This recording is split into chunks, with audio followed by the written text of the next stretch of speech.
هذه فرصة مهمة باش نتكلموا في هذا الموضوع يعني الهام.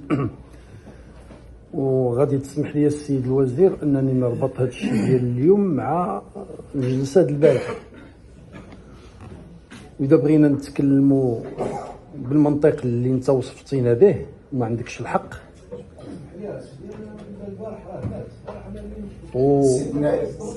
سيد النائب رجاء، سيد النائب رجاء عنده الحق. هادشي لا جاي انت دابا، هادشي لا جاي. سيد النائب رجاء، السيد الوزير صدره يتسع للاجابه، عفاكم خليونا نطبقوا القانون. تفضل السيد النائب. غتعاود تحتسب ليا الوقت السيد الرئيس. تفضل السيد النائب. سعد الصمد تفضل. رجاء اخت سوريا. باقي ما قلت والو زعما، باقي ما قلت والو. تفضل سيدي. غتعاود تحتسب ليا الوقت. شكرا سيد الرئيس، انا عندي فيك الثقه. المهم هو النقاش الموضوعي. تفضل. هاك لا. تفضل. دونك اذا بغيت نمشي معك السيد الوزير في المنطق اللي انت اتهمتينا به وما عندكش فيه الحق ديال الشعبويه والانتخابويه، غنقول لك انت اولا سيد وزير ما عندك علاقه بهذا القطاع، وغنقول لك بانك انت غير مؤهل باش تدبر هذا القطاع الحساس في هذه الظرفيه، وغادي نقول لك بانك انت نهار جيتي. سيد نائب رجاء خليونا ندبروا الجلسه في روح المسؤوليه كما قال جلاله الملك. تفضل السيد النائب. السيد الوزير سيجيب. تفضل السيد النائب. وغادي نقول لك السيد الوزير نهار جيتي نجحتي في واحد القضيه، هو انك تعفي بعض المسؤولين على المستوى الترابي وتعيين وحدين اخرين لاعتبارات حزبيه. اغلب المسؤولين اللي تعينوا في العهد ديالك عندهم لون ازرق. غادي نقول لك السيد الوزير بانك انت لو كان كنتي كتسمع للمغاربه غتعتبر بان الخروج ديال الشباب والتركيز ديالهم على اصلاح التعليم والصحه وربط هاد جوج المطالب بمحاربه الفساد جواب مجتمعي معبر حقيقي ماشي افتراضي. وغادي نقول لك السيد الوزير حشومه تجاوبوا المغاربه يعني تستفزوهم بالتصريحات ما عرفت كيف دايره. واش فرنسا والمانيا غادي يجيو يطلبوا منك يزوروا مدارس الرياده اللي انت يلا جايبها؟ واش مسؤول على المستوى الترابي يجي يقول لنا بانه تلميذ في الرياده احسن من 80؟ واخا مزيان هادشي نفترضوا انه كاين. شنو هي مسؤوليتك انت بالنسبه لهذوك 80؟ شنو مسؤوليتك؟ شنو درتي؟ اسمع، بداوش تعلقوا عليا الله يرضي عليكم، ماشي معقول هادشي. تفضل السيد النائب. التعميم فوقاش حتى لاين شويه بشويه تنكملوا 10 سنين. تفضل السيد النائب. السيد الوزير المحترم، نتوما لو كان كنتو كتحترموا نفوسكم وتحترموا البرلمان، خصكم اولا تحترموا الخطب الملكيه وتحترموا الدستور. ولكن بكل تاكيد بحكم انني وصفتك بداكشي اللي وصفتك فيه في البدايه، هادشي ما كيعني لك والو. نتحداك واش انت قاري القانون الاطار السيد الوزير؟ نتحداك واش مطالع على الرؤيه الاستراتيجيه؟ نتحداك واش انت شخصيا مطالع على التقارير والاراء الصادره عن المجلس الاعلى للتربيه والتكوين؟ نتحداك واش قريتي غير الملخص التنفيذي اللي فيه 18 صفحه او 14 صفحه صادر عن المجلس الاعلى للتربيه والتكوين في موضوع التجربه الاوليه ديال مدارس الرياده؟ السيد الوزير، نتوما المشكل ديالكم في هذه الحكومه ثلاثه الحوايج بصفه عامه في كل المجالات كتعتبروا وكأن التاريخ ما بدا كيتحرك الا من بعد ما جيتوا. الوغ كنتم مسؤولين في اغلب الحكومات اللي عرفها المغرب، وكنتوا شادين فيها يعني اكبر واخطر الوزارات، وتتملصون من المسؤوليه السياسيه ديالكم. العطب الثاني عندكم السيد الوزير انكم تختزلون اصلاح التعليم في هذا العهد في مجرد هذه مؤسسات الرياده، وتختزلون مؤسسات الرياده فقط في الجوانب الماديه والكميه كونتيتاتيف على حساب جوده العمليه التعلميه والتعليميه وجوده التعلمات. انا من الان السيد الوزير، من دابا كنرفع معك واحد التحدي، اجي انا وياك نمشيو في وقت اللي بغيتي، في الجهه اللي بغيتي، في المؤسسات اللي بغيتي، وغنبين لك بانه في مؤسسات الرياده اللي نتوما كتعتبروها النجاح المبهر على مستوى مؤشرات التعلم، جوده التعلم تاع الوليدات، كاين الكوارث كتقدموا لنا نتوما هاد مؤسسات الرياده كما لو انها ابداع ديال هاد الحكومه. اسمح لي السيد الوزير، هذه تجربه دارت في الهند، دارت بلدان اخرى عندها علاقات باملاءات تاع مؤسسات ماليه دوليه. قولوا للمغاربه، اعلنوا للمغاربه شكون هو المكتب ديال الاستشاره الدولي اللي كيواكبكم في التنزيل ديالها. اعلنوا على هذا الشيء، اعلنوا عليه. هادشي غيجي الوقت غادي نعلنوا عليه، طبعا غادي نبينوه للمغاربه. ولذلك السي شوقي السيد الرئيس المحترم، انا بغيت نعطي غير هاد النافذه، غير هاد لي شونتيون، باش اذا بغى السيد الوزير يدير معنا اللغه ديال الخشب ويدير معنا اللغه ديال الشعبويه، غنديمونطريو ليه بانه راك ما قادش عليها. بالمناسبه السيد النائب مزيان، السيد الوزير المحترم، إذا كانت هاد المؤسسة هاد التجربة ديال المؤسسات الريادية ناجحة، أنا غنفترض بأن غنسايركم. إيوا علاش هاد الشيء كله التعليم الخصوصي أوت إذا كان ناجح؟ إذا كانت التجربة ناجحة وياك التعليم الخصوصي ما محتاجش الإمكانيات المادية باش يدير الفيديو بروجيكتور ولا يدير لي بي سي ولا يدير لي طابلو انتراكتيف ولا إلى آخره. علاش إذا كان المدارس الريادة ناجحة بالشكل اللي كتوصفوا به نتوما، علاش المنظومة ديال التعليم الخصوصي أوت؟ شرح لنا. وانتوما فاش كتكلموا على الوسط القروي وإمكانية التعميم عليه، أنا غنجاوبك الأستاذ.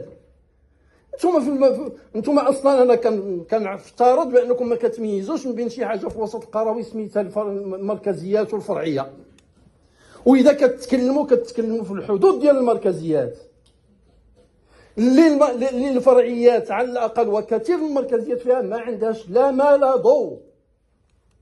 وانتوما كتختزلوا هاد مؤسسه الرياده فقط فيديو بروجيكتور ديال صبغنا واحد الحويطات الى اخره.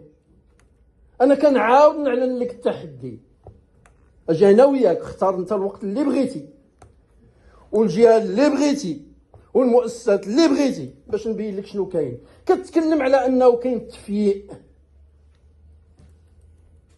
يعني تفريق توزيع التلاميذ على اساس فئات مختلفه بحسب المستوى ديالهم بناء على نتائج الرائز الاول والثاني، وانكم كتقسموهم وكتعزلوا في كل قسم كديروا فئه معينه. هادشي الكذوب. انا عندي المعطيات ديال في الاقسام معينه خديتها اوبيف عشوائيا. في نفس القسم كاين اللائحه فيها اللبنه الرابعه والثالثه والثانيه والاولى.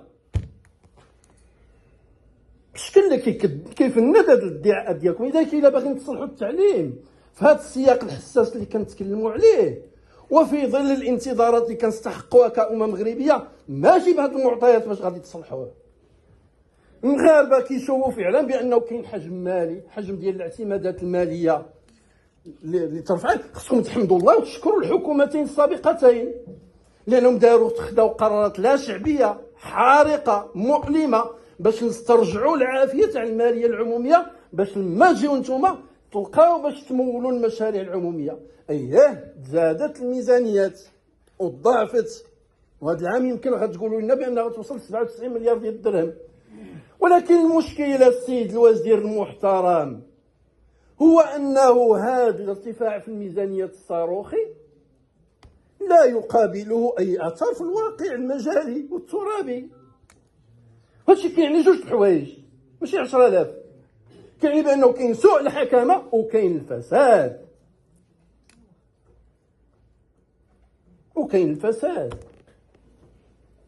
وكاين سوء التدبير. سيد الوزير المحترم، هذه المنظومة ديال التعليم التربية والتكوين فيها مرجعيات، فيها الرؤية الاستراتيجية، فيها القانون الإطار، تحللتم منه مطلقا. حتى النموذج التنموي التقرير ديالو تحللتم منه. لا ما يسمى بحافظة المشاريع اللي كانت توجدت في العهد ديال السي أمزازي الوزير المحترم أقبرتموها بالكامل. اللجنة الوطنية لمتابعة إصلاح المنظومة اللي كيخص رئيس الحكومة يجمعها ما انعقدت ولا مرة في عهد ديالكم ديال هذه الحكومة. اللجنة ديال المناهج والبرامج تعطلتوا في إصدار المرسوم، وهذه عامين باش خرج المرسوم وباش تعينوا الناس ديالها، ولحد الآن ما اجتمعاتش. معنيتها أنكم كديروا واحد مسار معين نتوما اللي كما أنه هاد البلاد نشأت معاكم. مسألة أخرى السيد الوزير المحترم، إذا كنتوا غادي تقولوا لنا عاود مرة أخرى بأنكم زدتوا في الأجور ديال المغاربة ديال رجال التعليم، مزيان مكاينش ننكروا، ولكن راه خصكم تستحضروها في المقابل أنكم الإفلاس ديال التدبير ديالكم في معالجة التضخم وغلاء وتحكم مسؤولين حكوميين عندكم في غلاء الأسعار، راه هذاك الشيء اللي تزاد لهم من اليمن تخدى لهم من اليسار.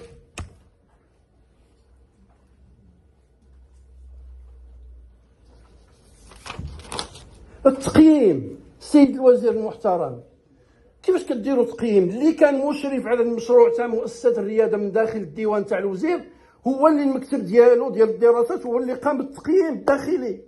اللهم ان هذا منكر. جبتوا له NDH مع احترامنا لك كمؤسسة، ما عنده علاقة بالدومين ديال التعليم باش يفهم المؤشرات ديالو باش يساهم في التقييم ديال هذا المشروع الهام الاستراتيجي اللي نتوما كتعتبروه.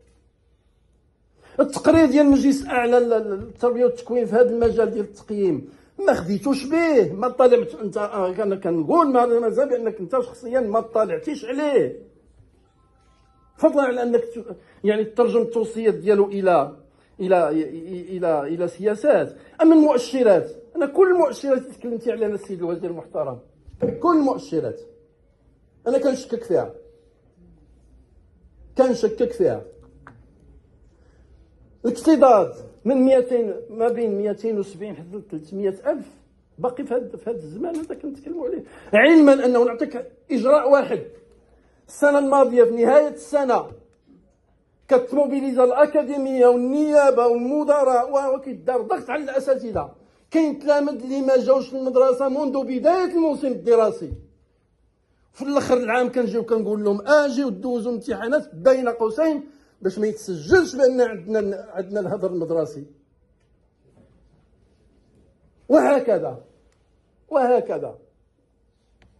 المفتشين، كتكلموا عن المفتشين، التأطير ديال رجال التفتيش، اطر ديال التفتيش.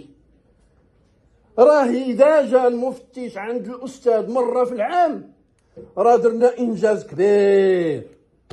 نسبه التأطير ديال المفتشين مع الاساتذه ما كاينش. اما في الوسط القروي فمن باب اولى، اما في الوسط الجبلي ما كاينش اطلاقا. التعليم، الارقام ديال الاش تي بي صار لها السيد الرئيس السي مضيان 1 مليون ديال الشباب ما كيقراو ما خدامين. فينا هما؟ شنو كيديروا؟ شنو مسؤوليه الحكومه؟ ماشي مسؤوليتكم هذه؟ شنو الاجراءات اللي درتوا لهم؟ التعليم الاولي جيتوا لقيتوا اكثر من 70% ديال التعميم، وكان المفروض باش التعميم نساليو منه في 2028 اقل ما درتو نتوما هو انكم زدتوا مددتوا هذا الشيء حتى 2030 وفين غاديين. والوتيره الانجاز ماشي ما غادياش بالوتيره اللي كانت عليها الاحوال من قبل ما تجيو.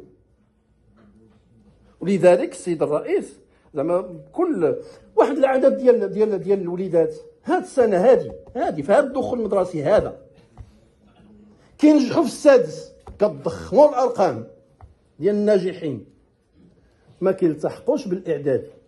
ماشي لانهم ما عندهمش داخليات ولا ما عندهمش ترونسبور، لا، لسبب بسيط، وانهم حيت فرضتوا عليهم هذاك التمدرس باللغه الفرنسيه ضدا على مقتضيات النظام القانون الاطار الذي يتحدث عن التناوب اللغوي، ما كيطلعوش للسادس حيت ما قادينش يفهموا الاس في تي والماطو بالفرنسي. لذلك نختم بواحد القضيه. سيد الرئيس، حنا بصدد غادي نحيلوا عليكم هاد اليومين طلب القيام بمهمه استطلاعيه لهذه المؤسسه التاليه هذا. ارجو ان لا يتم الالتفاف عليها كما تم الالتفاف على مطالباتنا بموضوع الفراقشيه. وشكرا. شكرا سيدنا.